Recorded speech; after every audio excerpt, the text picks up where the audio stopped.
தினமும் 16 சூரிய உதயங்களை காணும் சுனிதா வில்லியம்ஸ் அது எப்படி தெரியுமா? இந்திய வம்சாவளியை சேர்ந்த அமெரிக்கா விண்வெளி வீராங்கனை சுனிதா வில்லியம்ஸ் பிறகு பூமிக்கு திரும்ப இருக்கிறார். தொழில்நுட்ப சிக்கல்கள் காரணமாக 8 நாட்களில் முடிய வேண்டிய விண்வெளி பயணம் 9 மாதங்கள் தாமதமானது.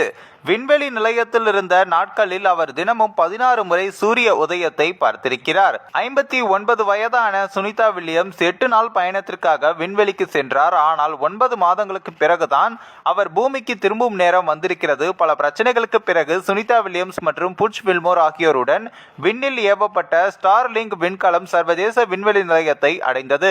தொழில்நுட்ப காரணங்களால் விண்கலம் அவர்களை அங்கேயே விட்டுவிட்டு திரும்ப வேண்டியதாயிற்று. பின்னர் அவர்கள் இருவரையும் திரும்ப கொண்டு வரும் முயற்சிகள் பல்வேறு காரணங்களால் தோல்வியடைந்தது. அமெரிக்கா விண்வெளி ஆராய்ச்சி நிறுவனமான நாசாவும் எலான் மஸ்கின் ஸ்டார்லிங்க் நிறுவனமான அவர்களை மீட்க கூட்டு முயற்சியில் ஈடுபட்டனர். அதற்கு இப்போது பலன் கிடைத்துள்ளது. இருவரும் செவ்வாய்க்கிழமை மாலை 5:57 மணிக்கு புளோரிடா கடற்கரைக்கு அருகில் உள்ள கடல் நீரில் ஸ்பேஸ் எக்ஸ் கேப்சியூலில் தரையிறங்குவார்கள் என்றும் பின் ஒவ்வொருவராக வெளியே கொண்டு வரப்படுவார்கள் என்றும் சொல்லப்படுகிறது. பொதுவாக பூமியில் இருப்பவர்கள் ஒரு நாளில் ஒரு முறை தான் சூரிய உதயத்தை பார்க்க முடியும். ஆனால் சுனிதா வில்லியம்ஸ் விண்வெளியில் இருந்த 9 மாதங்களில் தினமும் 16 சூரிய உதயங்களையும் 16 சூரிய அஸ்தமத்தையும் பார்த்திருக்கிறார். இது எப்படி சாத்தியம் என்பது குறித்தும் பார்க்கலாம். சுனிதா வில்லியம்ஸ் என்ற சர்வதேச விண்வெளி நிலையம் பூமியை சுற்றி வேகமாக சுழல்கிறது. இது பூமியை ஒரு முறை சுற்றி வர சுமார் 90 நிமிடங்கள் ஆகும். இந்த கணக்கின்படி சர்வதேச விண்வெளி நிலையம் 24 மணி நேரத்தில் சுமார் 16 முறை பூமியை சுற்றி வருகிறது.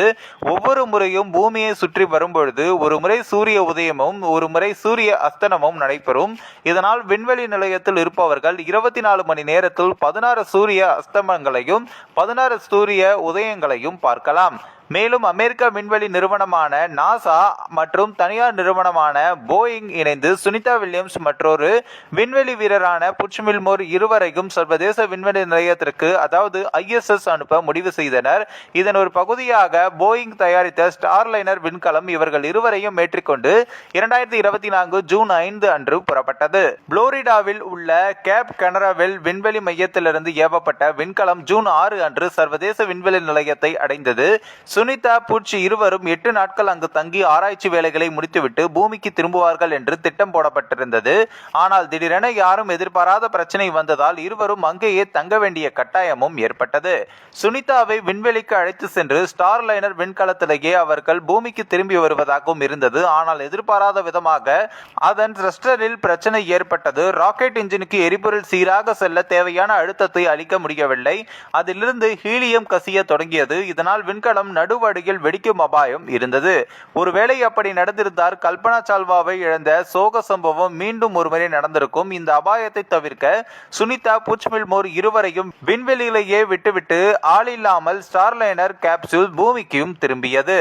விண்வெளி நிலையத்தில் இருக்கும் சுனிதாவுக்கு 3 மாதங்களுக்கு ஒருமுறை உணவு சப்ளை செய்யப்பட்டது. நாசாவின் தகவல் படி ஒரு விண்வெளி வீரருக்கு 1.7 கிலோ உணவு தேவைப்படுகிறது. இதில் தானியங்கள், பால் பவுடர், பீட்சா, இறால், கேக்டைஸ் மற்றும் வறுத்த கோழி, சூறை மீன் போன்றவை இருக்கும். அனைத்தையும் பூமியிலேயே தயார் செய்து அனுப்புகிறார்கள்.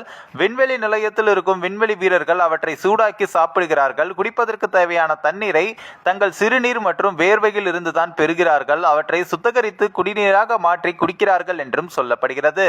இந்த ஒரு வீடியோ குறித்து உங்களுடைய கருத்துக்களை நீங்க மறக்காம கமெண்ட்ஸ்ல சொல்லுங்க. நம்ம ஏஷியா நெட் நியூஸ் தமிழையும் தொடர்ந்து ஃபாலோ பண்ணுங்க.